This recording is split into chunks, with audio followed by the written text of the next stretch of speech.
You are now listening to Mark the Medium of Mark's Unexplained World on Hinckley Community Radio, a non-profit podcast radio station. Tonight's episode is about the Smiley Face Killer.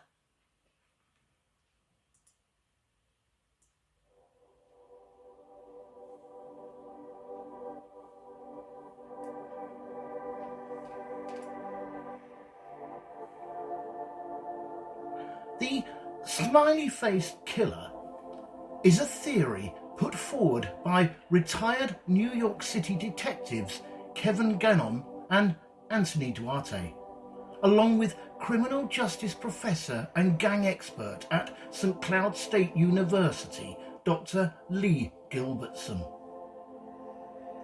It alleges that 45 young men were found dead in bodies of water across several of the Midwestern American states from the late 1990s to the 2010s. Their cause of death, according to law enforcement agencies, was accidental drowning. However, according to Gannon and Duarte, they were victims of serial killers. The term smiley face became connected to the alleged murders when it was made public that the police had discovered graffiti depicting a smiley face near the locations where they think the killer dumped the bodies in at least a dozen of the cases. Detective Gannon wrote a textbook case study on the subject titled Case Studies in Drowning Forensics. The response of the law enforcement investigators and other experts has been largely sceptical regarding the smiley face killer theory. Greetings, Unexplainers. Thank you once again for tuning in and listening to the darker side of life in Mark's Unexplained World. My name is Mark Hughes. I'm a psychic medium, a crime buff, and a man who likes to talk to trees. Tonight, I'm going to tell you about the unsolved mystery regarding the smiley-faced killer. And this week's necessary disclaimer. This week's story does involve the murder and disappearance of young men, so you listen at your own discretion. Also, all opinions and comments are strictly my own, but the facts still remain true. I also apologise if I pronounce anything incorrectly. My English is my first and only language because, well, I talk to trees, remember? So, back we go to the story. First though, let's ask the question, what is a serial killer? A serial killer, put simply, is typically a person who murders 3 or more people in 2 or more separate events over a period of time, primarily for what is psychological reasons. There are gaps of time between killings which may range anything from a few days, a few months, or even a few years.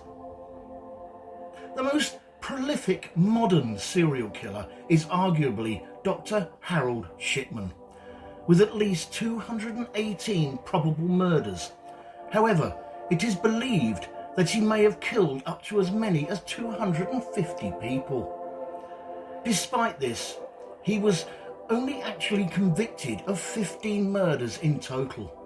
As he was a trusted medical GP, it gave him the perfect opportunity to kill, both simply and in plain sight.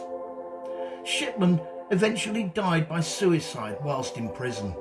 He hung himself in his cell at HM Prison Wakefield, West Yorkshire, on the 13th of January 2004 at the age of 57. But probably the most prolific serial killer on record is the Colombian Luis Garavito. According to the Encyclopedia Britannica, Luis Garavito confessed to committing the rape, torture, mutilation and murder of 147 young children, and was convicted of a total of 189 murders. He is currently serving an 835-year prison term at EPAM's Valadupa La Tramacchia. I think it's safe to say he'll never be a free man again.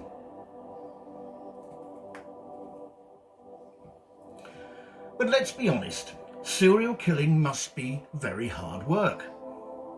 For starters, you have to select a target, work out their movements or routine, wait for the right time for a kidnap, keep them quiet while you drag them off to find a nice, even quieter spot, carry out the business, stage the scene accordingly, and or constructing some sort of calling card, and of course not forgetting to take the complimentary trophy from the victim as a sort of reminder of the event, and of course come up with a nickname.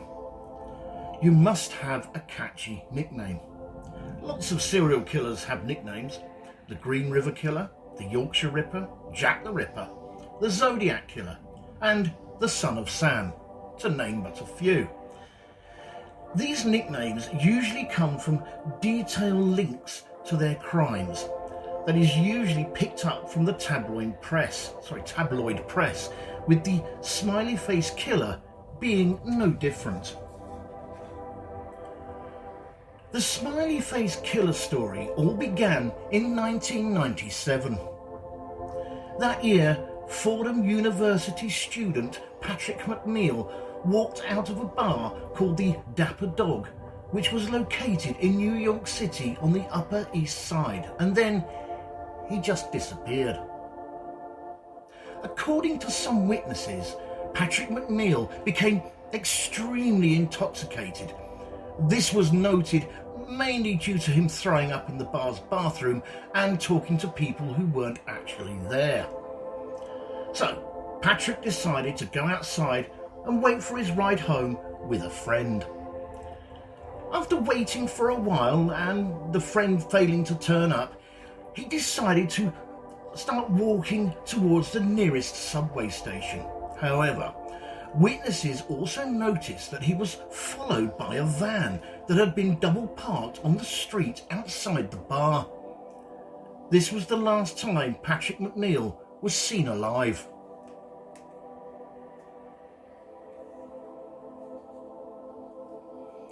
It wasn't until a month later that Patrick McNeil's body was found floating in New York's East River. The NYPD medical examiner ruled the death as an undetermined drowning, citing his high blood alcohol level and implying that a drunken Patrick McNeil simply fell into the river and drowned. A detective, Kevin Gannon, caught hold of the case, and after looking at various reports regarding the circumstances around the death, he was convinced that Patrick McNeil was clearly murdered. For starters, there was evidence that Patrick McNeil was bound and abused before drowning, and that his body exhibited various signs of having been dead before being placed in the river. So, Detective Gannon swore to the parents of McNeil that he would continue to get to the bottom of the investigation. He was then later joined by fellow detective Anthony Duarte, and eventually by criminal justice professor Lee Gilbertson, in the solid belief that Patrick McNeil was actually a murder victim. For more than 20 years now, the three men have compiled evidence that they believe indicates that Patrick was the first known victim of the smiley-faced killer.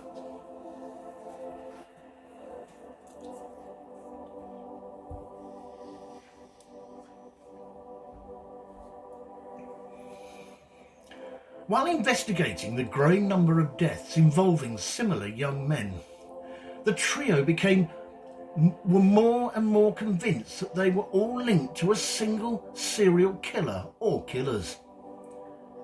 The retired police detectives, Kevin Gannon, and Anthony Duarte also noticed another strange additional detail. At every location of a murder victim, there was a sprayed graffiti smiley face of some sort painted on a visible nearby wall or landmark. In fact, Gannon and Duarte claimed that there were as many as 13 smiley face symbols found near the locations where the alleged murder victims of the smiley face killers had been found. One of the problems was that not everyone in law enforcement was convinced that the bodies of the drowned young men were in fact murder victims.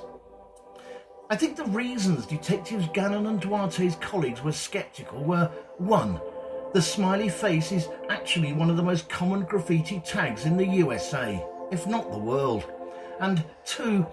Dead bodies float, so it's impossible to state, with any real accuracy anyway, precisely where a body would float to, which leads many law enforcement experts to dismiss the idea that a serial killer or killers would be painting a graffiti-styled smiley face.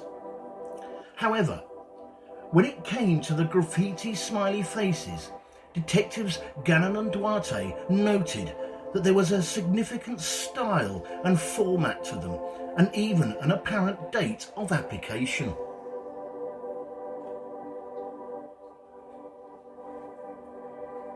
I suppose some of the facts that do support the idea that the smiley face killer is actually targeting a specific type of person is the theory of how similar most of the victims are. For a start, all of the victims are young men attending college. They generally get good grades, so are intelligent, and they all have professional goals. They're athletic, popular, white, and they have always been out drinking at bars with friends prior to their disappearance, with some of more recent victims linked to the smiley face killers having been openly gay. So I suppose this consistency in the victims certainly supports the theory that one person or group is behind all the deaths. The non-profit Centre for Homicide Research has pointed out that alcohol would also explain why a young man would become confused and fall into a river and drown. On an interesting side note, the non-profit Centre for Homicide Research, which is based in Minneapolis, is a unique, volunteer-driven, non-profit organisation addressing the issue of homicide in the communities. The threefold goals of the centre are to increase case solvability, to articulate homicide issues, and to reduce the incidence of murder. Their ultimate aim is to prevent homicides. The mission of the Centre of Homicide Research is to promote greater knowledge and understanding of the unique nature of homicide through sound empirical research, critical analysis, and effective community partnerships.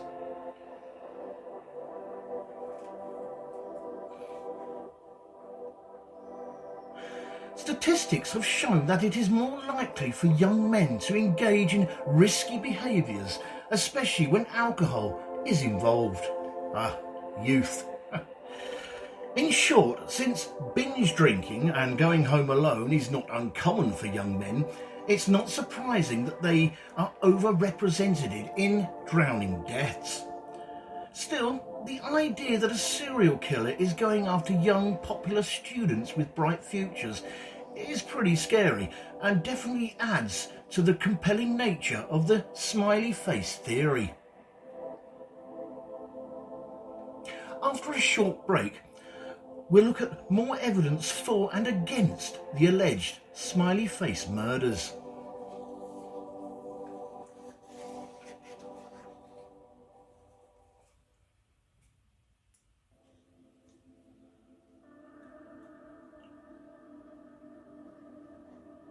This show is brought to you by courtesy of Neil Packer and the Haunted Antiques Paranormal Research Centre. Find them online at www.hauntedantiques.com hauntedresearchcentre.com or at 9 to 11 Regent Street, Hinckley, LE10 1AW.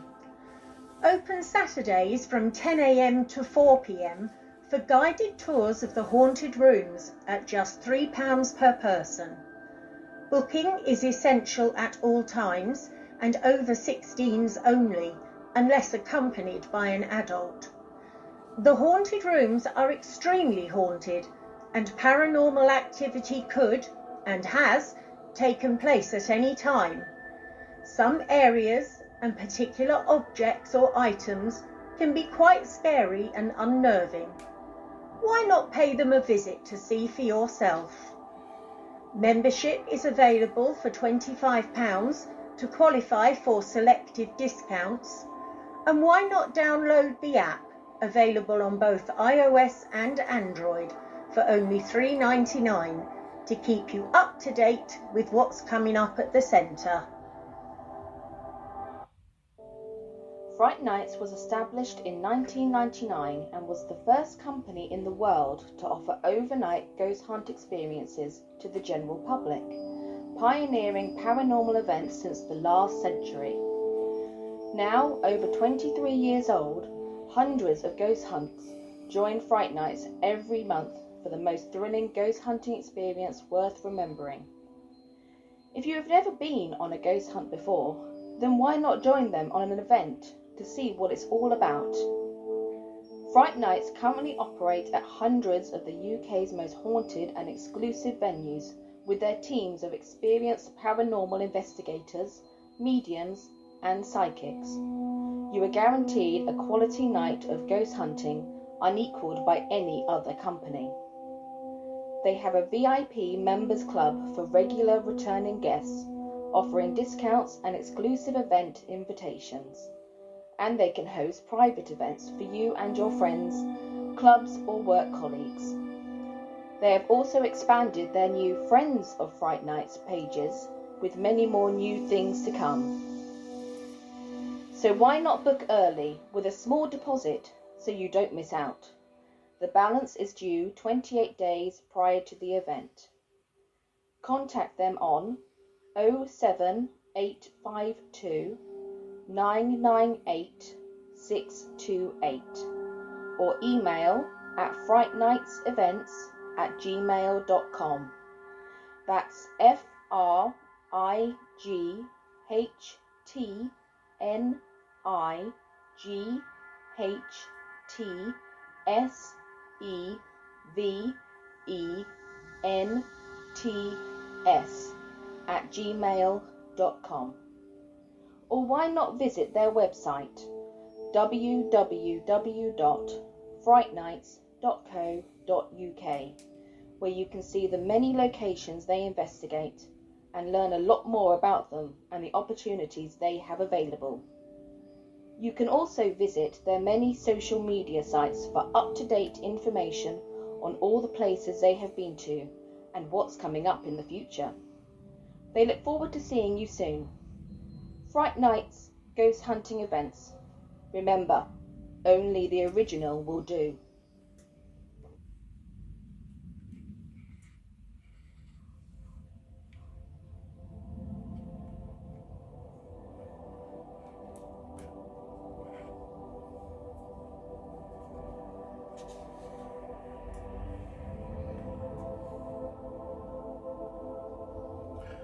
Former detectives Kevin Gannon and Anthony Duarte firmly believe, along with criminal justice professor Lee Gilbertson, that the smiley face killer is not a single killer.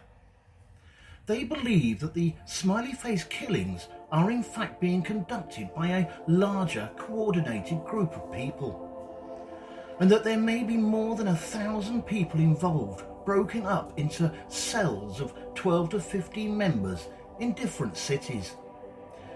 Now, that's quite something, and this could possibly explain how some of the victims that were identified by Detective Gannon and Duarte went missing on the same day but in different cities. The detectives also theorised that the membership of this murderous gang would change over the years, as some members leave, for the want of a better word, the cult, for various reasons, or simply die of old age, leaving vacancies for new recruits. If this is the case, and Detective Gannon is correct, acting as a group would also put any law enforcement off the scent, as they would naturally assume the murderer was a single perpetrator. Detective Gannon had also noted that the smiley-face killers have become more active in the last few years, mainly because law enforcement has so far failed to take him and his colleagues seriously, thus making the gangs feel more secure and confident in their ability to keep on killing undetected.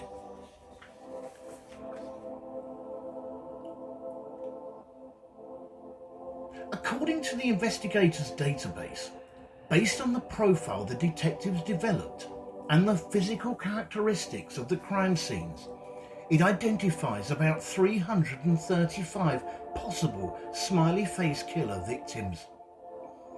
I should point out here that Gannon and Duarte and the Justice Professor Lee Gilbertson admit that these are only possible victims and that there's no way to actually prove that those deaths are connected. However, the circumstantial evidence is compelling.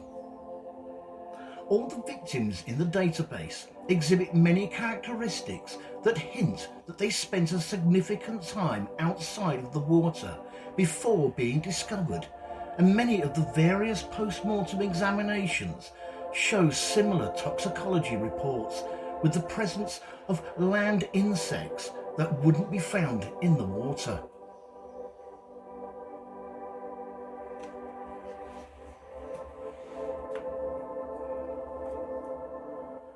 We currently live in a world where the term undetermined drowning gets used quite a lot. The International Journal of Psychiatry and Clinical Practice points out that it is possible to conclude that someone has drowned, but to have no clues as to why they drowned. Forensic experts are good at their job, obviously, but no matter how good they are, they can't confirm if someone drowned by accident or due to some other reason, i.e. being pushed and held under. Some argue that medical examiners know their business, and the reason why they don't rule the deaths as homicide is because there's simply no evidence to support that theory.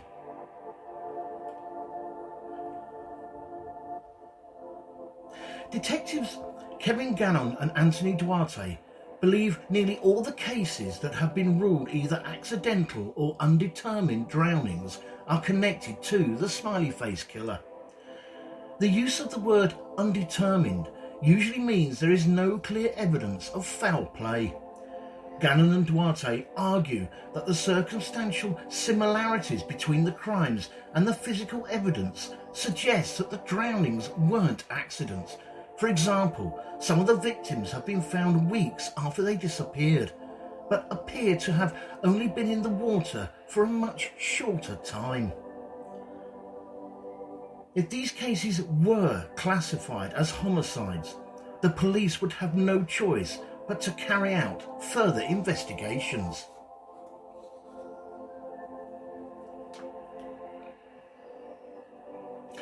In many of the deaths that detectives Gannon and Duarte linked to the smiley-face killer, a van has always been spotted near where the victims were last seen alive. If this is the case, it is possible that one of the smiley-face killer's victims was targeted twice. And if that is the case, it also signifies that the killers aren't easily scared. It was reported that a young man named Dakota James contacted his friend Shelley on the 15th of December 2016. It was late, and Dakota James was very drunk after going out with co-workers to a bar. He was confused and upset about something, so he decided to make his way home. Shelley, who was at a loss to his whereabouts, decided to track him down. Eventually, she saw a visibly confused Dakota James walking towards a suspicious-looking white van that was parked whilst facing the wrong way on the street.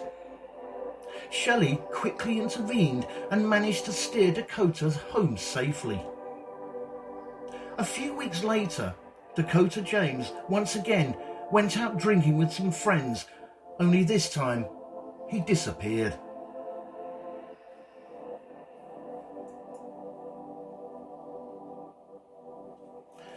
"40 days after his disappearance, his body was found, floating in the Ohio River. According to detectives Gannon and Duarte, smiley face graffiti was found only a short distance away, and there was evidence that Dakota James was drugged and strangled prior to him being drowned. However, to make things difficult, the coroner disagreed and ruled his death as an accident. But if the detectives are right, that means that the killer or killers were thwarted and seen by a witness, namely the aforementioned Shelley. Despite this, they still apparently continue to wait for their opportunity to murder Dakota James.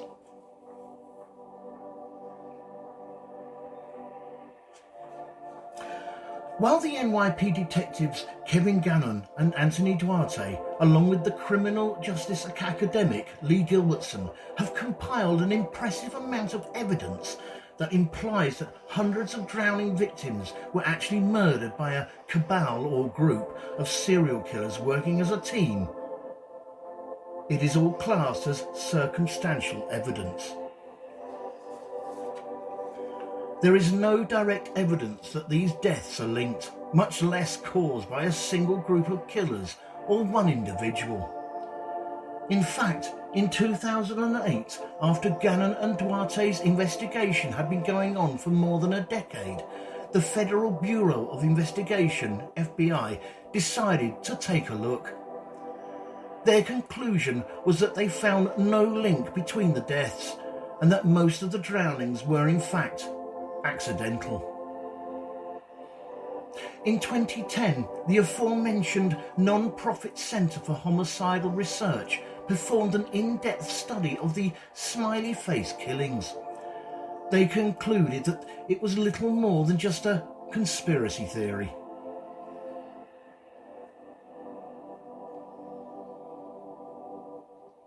Detectives Kevin Gannon and Anthony Duarte firmly believe that there is a sort of fundamental connection between the law enforcement and forensic professionals. Duarte says that the medical examiner and the police are each waiting for the other to provide solid evidence of a homicide, and because of this, these smiley face cases simply get pushed aside by other supposed more urgent investigations.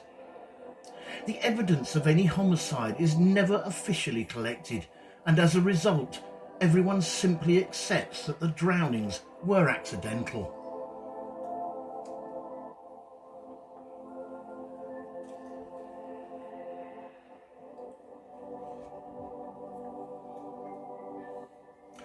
All of the young men who Gannon and Duarte believed to be the victims of the smiley face killers went out drinking before they disappeared. However, the two police detectives believe there is another substance involved, gamma hydroxybutyric, which is usually referred to as GHB, a notorious date rape drug. On another interesting side note, GHB is a colourless and tasteless drug that can cause extreme sedation and complete memory loss. Its lack of taste or colour make it very easy to slip into someone's drink. In the 1990s, it was used as a club drug, as small doses of GHB can act as a euphoriant and is believed to be an aphrodisiac. Slang terms for GHB include liquid ecstasy, lollipops, liquid X, or liquid E, due to its tendency to produce euphoria and sociability and its use in the dance party scene. By the late 1990s, GHB became known to the general public as the date rape drug. When consumed, the the victim will quickly feel groggy and sleepy and may even become unconscious. Upon recovery, they may have an impaired ability to recall events that have occurred during the period of intoxication. So in these situations, evidence and the identification of the perpetrator of the rape is often difficult.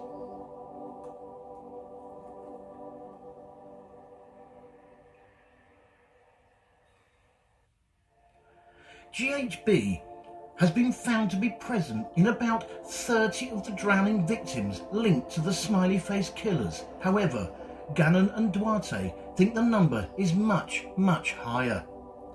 They claim that the number is probably closer to 99.9% of the cases. The problem is that GHB isn't usually included in toxicology reports. Now, to be honest with you, that does really surprise me, considering the social climate of some of the young people today. So this has led to many families of the victims to authorise and pay for private toxicology scans themselves, which then did reveal the presence of the GHB drug. The problem is the fact that although GHB is illegal, except under very specific medical circumstances, it is still a very common recreational party drug amongst young people. So it's not at all impossible that the victims voluntarily used the drug, and that their inebriation was a result which contributed to their accidental deaths. I suppose one of the strangest details to come from the investigation conducted by Kevin Gannon, Anthony Duarte and Lee Gilbertson is the fact that many of the bodies look like they'd been staged when they were discovered. In their book, Case Studies in Drowning Forensics, regarding the smiley face killer theories, one specific example is the body of Tommy Booth, who vanished back in January 2008. His body was found 2 weeks later, face down in the water, with his arms folded neatly underneath him. Not only that, but sticks had been pushed into the soft dirt at several strategic places to hold his body in place, making the possibility that his body had been purposely posed and placed in that particular spot more concrete. There were also other examples. For instance, victim Todd Geeb was found posed to look as if he was out for a swim, and victim Chris Jenkins was found floating in the Mississippi River on his back with his arms crossed over his chest. As detectives Gannon and Duarte and Gilbertson note in their book, the chances that these poses were accidental are very slim, and the chances that sticks holding Tommy Booth's body in place becoming wedged there naturally are extremely low. All the evidence points to the bodies having been staged in various ways.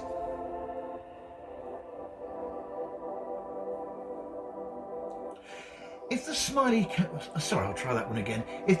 face killers or killer are real, what could possibly be the reason as to why it's been so hard to produce real evidence of their coordinated serial killing? Well, during my research, I found out that if they are real, they apparently use the dark web to organise and communicate. And yet another interesting side note, the dark web. The dark web is the World Wide Web content that exists on darknet's overlay networks that uses the internet but requires specific software configurations or authorizations to access. Through the dark web, private computer networks can communicate and conduct business anonymously without divulging identifying information such as a user's location. The dark web forms a small part of the deep web, the part of the web not indexed by web search engines, although sometimes the term deep web is mistakenly used to refer specifically to the dark web. The dark web is a network of websites that require a special web browser using the anonymous Tor protocol to access. While many people use the dark web in order to preserve their privacy, it's known that many criminal organisations also use the dark web in order to freely sell illicit things like weapons or drugs, or to trade illegal information. It's also used for darknet markets, Bitcoin services, hacking groups, financial fraud, illegal pornography and terrorism. That makes the dark web perfect for a gang of killers to recruit more members, identify victims and coordinate actions.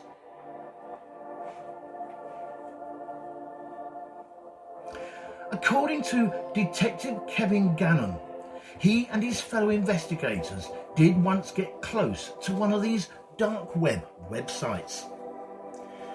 He was given a dark web address, but when he accessed the site, he faced a password prompt and then a demand that he turns on his camera so the site's administrators could see who he was. He didn't have any password and he wouldn't have agreed to turn on the camera in any event, so he could keep his anonymity. I couldn't see who or where Gannon managed to receive the dark web address from, but that's probably a good thing. As skeptics and detractors of the dark web address theory point out, without any access to the deep web, there is no actual evidence that any of these dark web sites actually exist in the first place. So, like the Smiley Face Killer Gang itself, they exist only in theory, for now.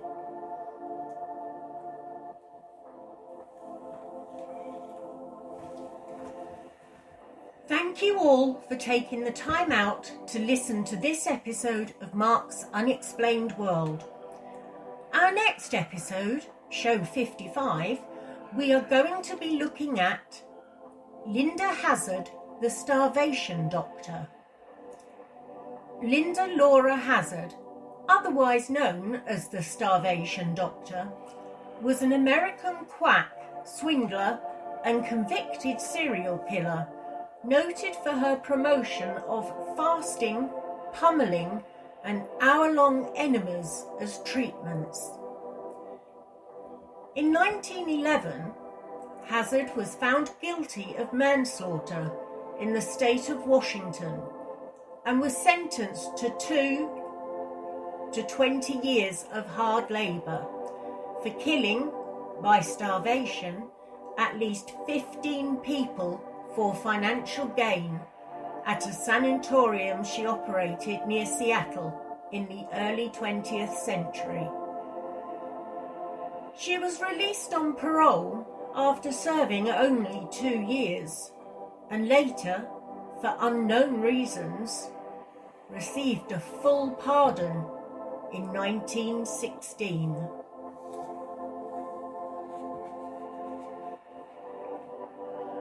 This show was written and researched by myself, Mark Hughes, and proofread and edited by Linda Hughes. The actors in this episode were Mark Hughes, Linda Hughes and Denise Pooler, with special thanks to Neil Packer and the staff at the Haunted Antiques Paranormal Research Centre in Hinckley, and a big thanks to everyone for listening. Mark's Unexplained World, because there's more to the paranormal than meets the third eye. And remember guys, keep it real, because being real is better than being perfect. This show and all its contents are covered by basic copyright of Mark the Medium.